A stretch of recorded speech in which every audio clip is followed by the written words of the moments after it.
राधे राधे, जय श्री कृष्ण। तहे दिल से आपका अभिनंदन करती हूँ। और आज जिस विषय में मैं बात करने जा रही हूँ वो है कि ईश्वर कौन है, ईश्वर कहाँ है, ईश्वर क्या है।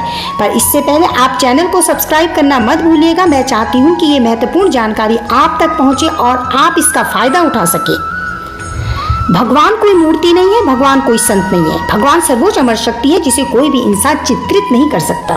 हम सभी ईश्वर से प्रार्थना करते हैं। कोई कृष्ण से प्रार्थना करता है तो कोई शिव से प्रार्थना करता है, कोई जीसस से प्रार्थना कर सकता है। सैकड़ों ईश्वर और दर्जनों धर्म है। हम सभी अपने ईश्वर की तलाश में जाते हैं, चाहे मंदिर जाए, चाहे चर्च, चाहे मठ या गुरुद्वारा। लेकिन वास्तव में ईश्वर कौन है, ईश्वर कहाँ है, ईश्वर क्या है, इसमें कोई संदेह नहीं है कि एक निर्माता मौजूद है। सिर्फ इसलिए कि कुछ लोग आस्तिक हैं, ईश्वर में विश्वास नहीं करते और कुछ अज्ञेयवादी हैं। और यह एक निर्माता की अस्तित्व की उपस्थिति को नकारा नहीं जा सकता, जिसे हम ईश्वर कहते हैं। कुछ लोग बिग बैंग थ्योरी में विश्वास करते हैं कि सब कुछ रासायनिक विस्फोट से उत्पन्न हुआ, लेकिन फिर वह विस्फोट किसने किया और 30 ट्रिलियन कोशिकाओं, बुद्धिमान मस्तिष्क और हृदय वाले मनुष्य जैसे अद्वितीय प्राणी का जन्म कैसे हुआ? सूर्य, चंद्रमा, तारे, पक्षी, जानवर, फूल किसने बनाए? इसमें कोई संदेह नहीं है कि एक सृष्टिकर्ता है जिसे हम ईश्वर कहते हैं। लेकिन ये ईश्वर है कौन? क्योंकि हम यह सोचते हुए बड़े हुए हैं कि ईश्वर एक पुरुष है, एक महिला है। हम मानते हैं कि ईश्वर हड्डी और त्वचा से बना है। ईश्वर का एक नाम है, ईश्वर का एक रूप है। हम इस सत्य को नहीं समझ सकते कि ईश्वर एक शक्ति है।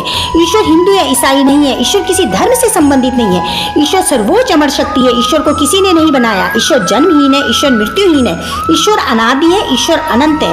ईश्वर का कोई नाम नहीं। ईश्वर किसी मंदिर या चर्च में नहीं रहता। इसलिए शास्त्र कहते हैं ईश्वर का राज्य हमारे भीतर है। ईश्वर हमारे हृदय के मंदिर में रहता है। हालांकि प्राचीन शास्त्र में हमें बताते हैं कि ईश्वर एक शक्ति है, लेकिन हमें हमारे धर्म, माता पिता और हमारे शिक्षकों ने इसकी विपरीत सिखाया है।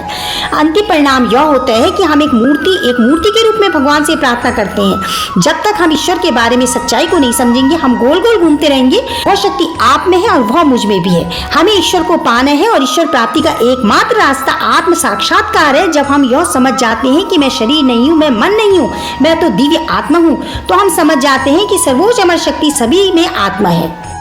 हम कब समझेंगे कि इस दुनिया में हर चीज ईश्वर की अभिव्यक्ति है, यहाँ तक कि पहाड़, समुद्र, बादल और आसमान बनाने वाले पदार्थ का हर अणु ऊर्जा है।